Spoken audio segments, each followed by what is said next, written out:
attention, petit pas de côté par rapport au thème principal de cette chronique consacrée aux livres, aux albums, aux romans, aux premières lectures, aux bandes dessinées, etc. Là, je voudrais vous présenter exceptionnellement un calendrier des saints, un calendrier perpétuel qui se présente sous la forme d'un chevalet et qui est très très beau, très bien illustré par Véronique Massonnet, avec des textes bien choisis, simples, toujours selon la même procédure, page après page, de Marie Berthiaud, aux éditions Artege Le Sénévé. C'est vraiment un cadeau que vous pouvez faire en ce moment, au moment de la Toussaint, rappeler aux enfants, aux grands aussi. C'est un cadeau que vous pouvez faire à toute personne autour de vous et à vous faire aussi, bien sûr. Et bien que les saints nous accompagnent chaque jour, ils sont là et chacun peut, à sa manière, avec son contexte de vie, ce qui a fait l'essentiel de sa mission, nous donner des pistes pour nous aujourd'hui. Alors, je vais prendre par exemple le 29 octobre. Jésus disait: « À quoi le règne de Dieu est-il comparable? À quoi vais-je le comparer? Il est comparable à une graine de moutarde qu'un homme a prise et jetée dans son jardin.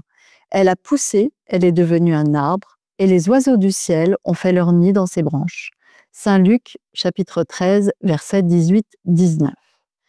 Vous avez surtout un très joli dessin de la bienheureuse Chiara Luce. Et on nous dit sa vie en peu de mots, en peu de temps. Vous aurez l'essentiel de ce qui a fait la sainteté de cette jeune fille.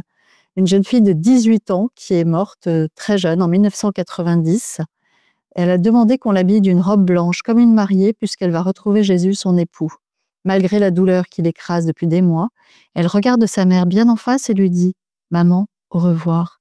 Sois heureuse parce que moi, je le suis. » Chiara, que ses amis appellent Chiara Luce, Chiara est le prénom clair en italien et Luce veut dire lumière, vient d'achever une vie toute unie à Jésus, à qui elle a notamment offert les souffrances liées à son cancer des os. Elle a marqué son entourage par son engagement auprès des adolescents et sa foi rayonnante. J'offre mes souffrances de la semaine à Jésus pour les gens atteints de maladies graves. Voilà la page du 29 octobre. On sait aussi que ce jour-là, on souhaite aussi leur fête aux Narcisse et Honora. Je trouve que ce calendrier perpétuel sous forme de chevalet, je vous le disais, est très bien fait. Les illustrations sont douces. C'est quelque chose qu'on peut avoir dans sa chambre, dans son salon, dans une salle de classe aussi, de manière assez présente, mais qui ne s'impose pas trop. C'est très, très réussi. Mon calendrier des saints, calendrier perpétuel, aux éditions Artege Le Sénévé, une année complète de 365 jours avec les saints. C'est un beau cadeau de première communion aussi. Gardez l'idée pour les fêtes de printemps qui vont vite arriver, n'en doutons pas.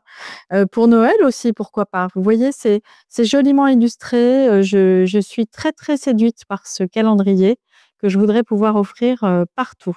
Vous verrez déjà dans vos librairies ou si vous utilisez une librairie en ligne, la couverture qui est très très jolie. Vous verrez les dessins qui sont fins, très très respectueux des visages. Voilà, très réussi. Chers amis, la semaine prochaine, un livre.